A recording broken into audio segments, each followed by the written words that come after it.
Hi guys, मेरा नाम है साहिल खन्ना और आज की वीडियो शुरू करते हैं। सबसे पहली न्यूज़ है यूरोपियन बैंक की। तो भाई यूरोपियन बैंक ने इंटरेस्ट रेट हाई कर दिया है, 4% पे रिकॉर्ड हाई ले गए हैं और ये एक अच्छी खबर नहीं है। पहले हम देखते हैं यूरोपियन बैंक बढ़ाता है, उसके बाद फेडरल रिजर्व बढ़ाता है। अभी फेडरल रिजर्व की वेडनेसडे को मीटिंग है, लेट्स सी वो बढ़ाते हैं या नहीं बढ़ाते, क्योंकि अगर वो भी बढ़ाएंगे तो कहीं ना कहीं ग्लोबल मार्केट में सबके सब बढ़ाते हुए हमको दिखाई देंगे। आरबीआई बढ़ाएगा या नहीं बढ़ाएगा, ये देखने वाली बात होगी। अगर देखा जाए जो रीफाइनेंसिंग ऑपरेशंस है वहां पर 4.5% रेट कर दिया गया है, मार्जिनल लेंडिंग के अंदर 4.7% कर दिया गया है। अब ईसीबी ने कहा है जो उनकी इन्फ्लेशन फोरकास्ट है 2023 के लिए वो 5.6% होने वाली है, जो इनका टारगेट है वो 2% का है, तो इतना ऊपर रहेगी। अब इनका कहना है इन्फ्लेशन 2025 तक 2.1% पहुंचेगा, मतलब तब तक इंटरेस्ट रेट कम नहीं होगा। Let's see, hope for the best. अगली खबर व्हाट्सएप की है। तो एक रिपोर्ट के हिसाब से व्हाट्सएप एड्स का ट्राई कर रहा है अपने चैट्स के अंदर अपने रेवेन्यू को बढ़ाने के लिए। ये फोटो भी निकल के आई थी, जैसे मैसेंजर के अंदर आप ऐड देख रहे हो, इसी टाइप से कहा जा रहा है कि व्हाट्सएप के अंदर भी आ सकता है।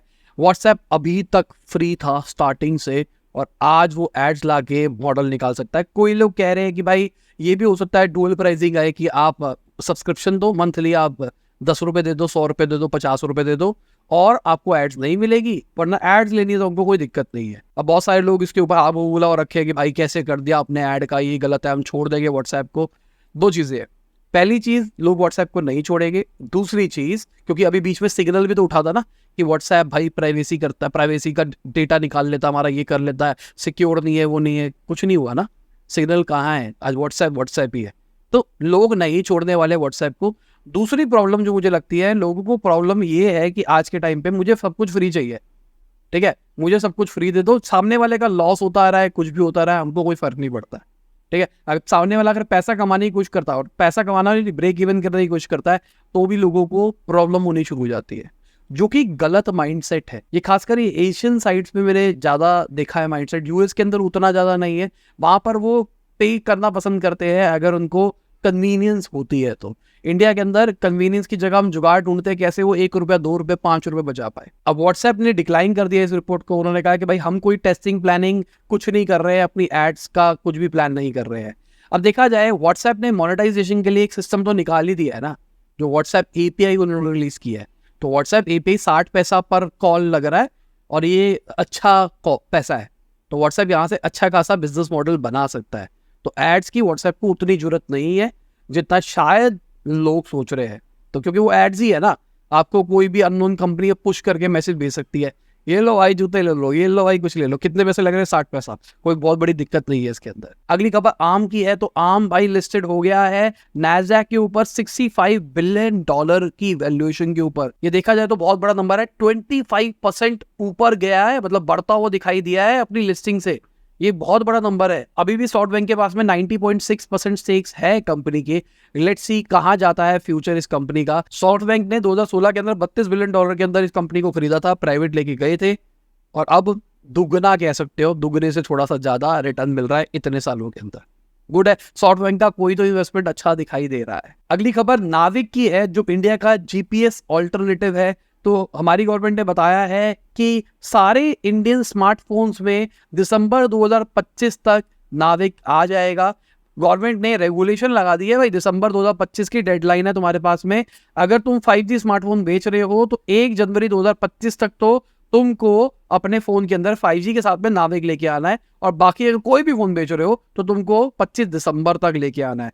नाविक इंडिया का खुद का नेविगेशन सिस्टम है। कारगिल वॉर के टाइम पे इंडिया को बैन कर, बेसिकली इंडिया को जीपीएस प्रोवाइड नहीं कर रहे थे जो कि यूएस का है, तो इंडिया ने अपना खुद का सिस्टम बनाया और आज हम स्ट्रांग होते हुए जा रहे हैं। अब इससे एक बहुत बड़ा एडवांटेज आने वाला है, अगर नाविक की यूजेज बढ़ जाएगी ना तो इसरो का बिजनेस भी बढ़ जाएगा। कैसे बढ़ेगा नीचे कमेंट सेक्शन में बताओ। और कल किसी ने मेरे को बताया कि इसको नाविक कहते हैं और मैंने भी कॉमन सेंस नहीं लगाई, मैं बोल रहा था एनेविक, नाविक पर नाविक है। अगली खबर एक अच्छी खबर है, एक ब्लॉकचेन टेक्नोलॉजी स्टार्टअप है, उनका रेवेन्यू 3.6x हुआ है फाइनेंशियल ईयर 23 के अंदर।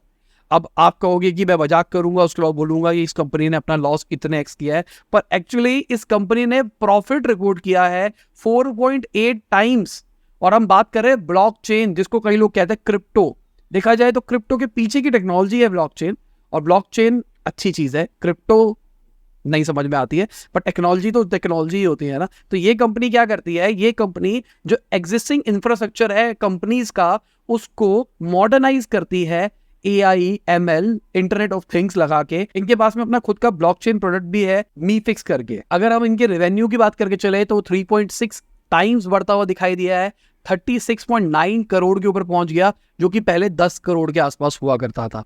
तो देखा जाए तो ये अच्छी खबर है, कोई तो कंपनी प्रॉफिट रिपोर्ट कर रही है अच्छे लेवल के ऊपर। अगली खबर एम्बर की है, जो एक ग्लोबल स्टार्टअप है जो कि स्टूडेंट को घर प्रोवाइड करके देती है। बेसिकली हॉस्टल चाहिए, आपकी जो भी कॉलेज है उसके आसपास आपको कुछ भी PG चाहिए, तो ये उस प्रॉब्लम को सॉल्व कर रही है। भावेश अग्रवाल ने इसके अंदर इन्वेस्ट कर रखा है और भी बहुत सारे लोगों ने इसके अंदर इन्वेस्ट कर रखा है। तो अभी ये फंडिंग रेस करने वाले हैं, कहा जा रहा है 15 से 20 मिलियन डॉलर के बीच में ये पैसा रेस करेंगे। अगर देखा जाए एम्बर है, उन्होंने 600 मिलियन डॉलर की बुकिंग वैल्यू रिपोर्ट करी थी 2022 के अंदर, इतना लोगों ने बुक किया था, और 15 मिलियन डॉलर का ऑपरेशनल रेवेन्यू था इनका, और कंपनी प्रॉफिटेबल भी थी। Profit after tax 6 million dollar का था। 6 मिलियन डॉलर कितने हो गए मुझे नीचे कमेंट सेक्शन के अंदर बताओ। ज्यादा बड़ा अमाउंट नहीं है, पर ठीक है, प्रॉफिटेबल है भाई, अच्छी बात। अब प्रॉफिट की बात कर रहे हैं तो मामा अर्थ की बात कर लेते हैं। तो भाई मामा अर्थ जिसका IPO आने वाला है, उन्होंने अपोलो फार्मेसी के साथ में टाई अप किया है अपनी ऑफलाइन प्रेजेंस को बढ़ाने के लिए। देखा जाए तो ये एक अच्छी चीज है। अगर हो सकता है कि आपने 10% कमीशन दे भी दी अपोलो को, आपका जो नंबर्स है ना ऑनलाइन डिजिटल के अंदर वो सही नहीं है, तो इट्स गुड कि आप अगर ऑफलाइन से भी अपने आप को ग्रो कर पाते हो। तो मामाअर्थ के प्रोडक्ट 5000 से ज्यादा अपोलो फार्मेसी स्टोर के ऊपर दिखेंगे, तो मतलब आप मान के चलो रेवेन्यू हमको बढ़ता हुआ दिखाई देगा। हो सकता है यहाँ पे मार्जिन्स भी इंप्रूव हो और हमको कंपनी प्रॉफिट की तरफ जाते हुए दिखाई दे। अभी के टाइम पे जो उनके टॉप सेलिंग प्रोडक्ट है वो है ubtan face wash, onion shampoo, moisturising bathing bar बच्चों के लिए। और ये चीज अगर मार्केट के अंदर आ रही है तो ये हेल्दी नहीं है बिजनेस के लिए, मतलब मुझे ऐसा लगता है। एज अ मार्केटर मुझे अगर पता लग गया मेरे कॉम्पिटिटर का टॉप सेलिंग प्रोडक्ट क्या है, तो मेरे लिए मार्केट करना बहुत आसान हो जाता है, और खासकर अगर वो जो सामने वाला बिजनेस है उसका लॉस चल रहा है, तो मैं तो बहुत बढ़िया बिजनेस बना सकता हूँ। अगली खबर, UPI के अंदर क्रेडिट का सिस्टम आ गया है फाइनली। अभी गवर्नमेंट ने पहले अनाउंसमेंट करी थी, अब फाइनली हमको देखने को मिल रहा है। HDFC बैंक और ICICI बैंक ने स्टार्ट कर दिया है UPI के ऊपर क्रेडिट। बेसिकली जैसे आपका क्रेडिट कार्ड होता है ना, वैसे ही आपकी UPI के ऊपर एक क्रेडिट लिमिट बना दी जाएगी जहां पर आप पे कर पाओगे। वही वाला सीन है जैसे क्रेडिट कार्ड वाला होता है। अब यहाँ पे 90 डे वाली बात नहीं करी गई है, जैसे क्रेडिट कार्ड में 90 दिन के बाद में आप पेमेंट दोगे तो इंटरेस्ट लगेगा। यहाँ पे इंटरेस्ट की बात चल रही है, पर वो इंटरेस्ट कितने टाइम में लग रहा है मैंने यूज नहीं किया प्रोडक्ट आने तो फिर देखते हैं। अगली खबर नितिन गडकरी जी की है, उन्होंने बोला है इंडिया का पहला इलेक्ट्रिक हाईवे का पायलट शुरू हो गया है नागपुर के अंदर। अब ये इलेक्ट्रिक हाईवे है क्या, बेसिकली यहाँ पे इलेक्ट्रिक गाड़ी चार्ज हो पाएगी। जो नॉर्मल कमर्शियल रेट है वो 11 रुपए पर यूनिट का है, यहाँ पर सब्सिडाइज रेट मतलब 3.5 रुपीज पर यूनिट पे आप गाड़ी चार्ज कर पाओगे। यहाँ पे आपको रोड के साइड में पावर केबल्स दिखाई देगी जहां से आप इलेक्ट्रिक व्हीकल को चार्ज कर सकते हो। नॉर्वे के अंदर इसको इंप्लीमेंट भी करा हुआ है अभी, तो लेट्स सी क्या है एग्जीक्यूशन। मुझे समझ में नहीं आई थोड़ी थोड़ी कहानी। कहा जा रहा है ये जो जैसे ट्रेन के ऊपर कांस्टेंट तारे नहीं लगी होती उस टाइप की बात चल रही है। मेरा तो भाई चार्जिंग स्लॉट है, तो चार्जिंग स्लॉट वाला सीन रहेगा या फिर मुझे एक ट्रैक के ऊपर चलानी पड़ेगी जहां पर तार लगी होगी, मतलब समझ में नहीं आया। मेरा तो सीधा लॉजिक ये है कि भाई तुम थोड़ी थोड़ी जगह के अंदर लगा दो चार्जर्स, स्टैंड अलोन चार्जर्स, यहाँ पर UPI से आप स्कैन करो, पे करो, अपनी गाड़ी चार्ज करो और निकालो और चलते बनो। अगर ऐसा सिस्टम बनाया जाए तो बहुत ही ज़्यादा एफिशिएंट रहेगा, क्योंकि इलेक्ट्रिक गाड़ी में ओन करता हूँ और अभी हम कह रहे हैं कि EV रेवोल्यूशन आ रहा है, पर उतना बढ़िया भी चार्जिंग इंफ्रास्ट्रक्चर नहीं है। दिल्ली NCR ठीक है, पर अगर मैं यहाँ से लखनऊ जा रहा था ना तो वहाँ पे मेरे को भाई डर हो रहा था, और रास्ते में जब मैं नॉर्मल गाड़ी लेके गया पेट्रोल वाली, तो रास्ते में मुझे इलेक्ट्रिक जो चार्जिंग स्टेशन थे वो 2 ही दिखाई दिए, एक में बहुत भीड़ थी और एक हमने स्किप कर दिया। तो मैं यही सोच रहा था कि बाई चांस अगर ऐसा कुछ हो जाए तो बंदा फंस के रह जाएगा। अगली खबर उबर की है, तो उनके हिसाब से जल्दी ही इंडिया उनका लार्जेस्ट मार्केट बनने वाला है, और ये अच्छी खबर है उबर के लिए। अगली खबर वन कार्ड की है, तो $100 मिलियन रेज कर रहे हैं फ्लैट वैल्यूएशन के ऊपर। फ्लैट वैल्यूएशन मतलब जो इन्होंने प्रीवियस राउंड किया था वो किया था $1.3 बिलियन के ऊपर, अब ये कर रहे हैं $1.5 बिलियन के ऊपर। अब इसको फ्लैट क्यों कहा जा रहा है समझा देता हूँ। कई लोगों को लगता है कि अगर मैंने प्रीवियस राउंड रेस किया था $1 बिलियन का, अगला राउंड भी मैं $1 बिलियन पे रेस कर रहा हूं, तो मतलब this is flat. This is not flat. Math समझाता हूँ क्या है, क्योंकि लोगों को समझ में नहीं आता। यहाँ पर नुकसान हो रहा है इन्वेस्टर का। अब यहाँ पे कोई बोलेगा भाई हाँ नुकसान तो हो रहा है, अगर आपने किसी कंपनी में 2 साल पहले इन्वेस्ट किया था, आज 2 साल के बाद उसी की वही वैल्यू है तो आपको नुकसान हो रहा है। नहीं, इक्विटी भी तो जा रही है। मेरी कंपनी की वैल्यूएशन 100 रुपए थी, मैंने आपसे 10 रुपए लिया और 10 रुपए के रिटर्न के अंदर मैंने आपको 10% इक्विटी दे दी, ठीक है। अब मान के चले अगले दिन ही मैंने फिर से पैसा रेस किया। अब यहाँ पे अगले दिन का रेस का लॉजिक समझा रहा हूँ। कई बार क्या होता है, एक कंपनी एक फंडिंग राउंड चलाती है, जो कि राउंड होता है 2 महीने, 4 महीने, 5 महीने तक भी हो जाता है, 6 महीने तक भी हो जाता है। अगर वो उस राउंड का पार्ट है तो मैं सेम वैल्यूएशन के ऊपर पैसा उठा सकता हूँ, कोई दिक्कत नहीं है मैंने, क्योंकि उसमें पहले से ही डिसाइड कर रखा है कि मैं 20% इक्विटी इस राउंड में डिल्यूट करने वाला हूं। पर यहां पर क्या हुआ, यहां पर आपको पता ही नहीं था कि मैं 10% डिल्यूट करके कुछ करने वाला हूं। अब मैंने आपको 10% दे दी। अब मान के चलते हैं मैंने जो अगले दिन रेस किया वो नया फ्रेश राउंड था। अब फ्रेश राउंड वाले को भी मैं 10% इक्विटी दे रहा हूं, तो 10% मेरी तो जाएगी और आपकी भी जाएगी। उसके पास कंपनी का 10% आएगा, मतलब आपके पास 9% रह गया। आपने 10 रुपए ही दिए थे पर आपको 9 रुपए की आज शेयर की वैल्यू रह गई, तो दिस इज डेप्रिसिएशन। ये इसको फ्लैट नहीं कहते हैं। तो ये जो हमको नंबर्स दिखाई दे रहे हैं कि 1.3 से 1.5 गया, दिस इज फ्लैट। अगली खबर टोटल एनर्जी की है, तो वो $700 मिलियन इन्वेस्ट कर रही है अडानी ग्रीन के अंदर। अभी के टाइम पे देखा जाए तो ये अडानी ग्रीन के अंदर 19.75% होल्ड करते हैं और फ्यूचर के अंदर इनका प्लान है 2070 तक की नेट कार्बन एमिशन तक जाना है। तो अडानी ग्रीन इनकी उस मिशन से अलाइन कर रहा है, इसलिए उसमें इन्वेस्ट कर रहे हैं। अडानी और टोटल का वैसे ही पहले नाता तो चल ही रहा है ना। अगली खबर इंडियन ऑयल कंपनीज की है, तो उनका $600 मिलियन फंसा पड़ा है रशिया के अंदर, जो कि वो निकाल नहीं सकते क्योंकि अभी रिस्ट्रिक्शन लगी हुई है। तो कैसे पैसा इधर से इधर लाया जाए, तो कहा जा रहा है ऑफसेट करने की कोशिश करेंगे ऑयल के साथ में, कि वहां से ऑयल खरीद लेंगे और वो उस अमाउंट से ऑफसेट कर देंगे। पर इसके अंदर बहुत सारे लीगल पचड़े भी कहे जा रहे हैं, क्योंकि टैक्स वैक्स लगेगा और भी चीजें हो सकती है। तो ये चाह नहीं रहे कि जो भी वेस्टर्न ने सैंक्शंस लगाए उसके खिलाफ जाना, पर ये कहीं ना कहीं लूप होल निकालने की कोशिश कर रहे हैं। तो लूप होल क्या हो सकता है, तो वहां जो पैसा पड़ा है वो उस कंपनी से पड़ा है, तो इंडियन कंपनी वहां से लोन ले लेगी। वो कहेगी भाई हमने लोन ले लिया तुमसे, और लोन लिया है और आप वो लोन रीपेमेंट ऑयल के लिए कर दो, बात खत्म। जो भी होगा वो वहीं से वही होगा, और अभी इंडियन कंपनी के पास में लोन पड़ा रह जाएगा। अब उनको लोन को ऑफसेट करना है तो इंडियन रुपी पे कर लेंगे। सवाल है, मतलब थोड़ा टेक्निकल हो गया, ये थोड़ा बिजनेस ओनर समझ पाएंगे मैं क्या समझा रहा हूँ। अगली खबर हमारी फाइनेंशियल मिनिस्टर की है, तो उन्होंने बोला है 22 कंट्रियों से बातचीत चल रही है रुपी के लिए, कि भाई रुपी का बायलैटरल ट्रेड करेंगे। उनका हमारी करेंसी के ऊपर भरोसा बढ़ गया है, उनको लगता है हमारी जो करेंसी है वो स्टेबल है, और जो डॉलर है वो उनके पास में जो डॉलर रिजर्व है वो कम हो रहे हैं। इसके चक्कर में अब वो कंट्रोल करना चाहते हैं और वो हमारे ही करेंसी पे स्विच हो रहे हैं।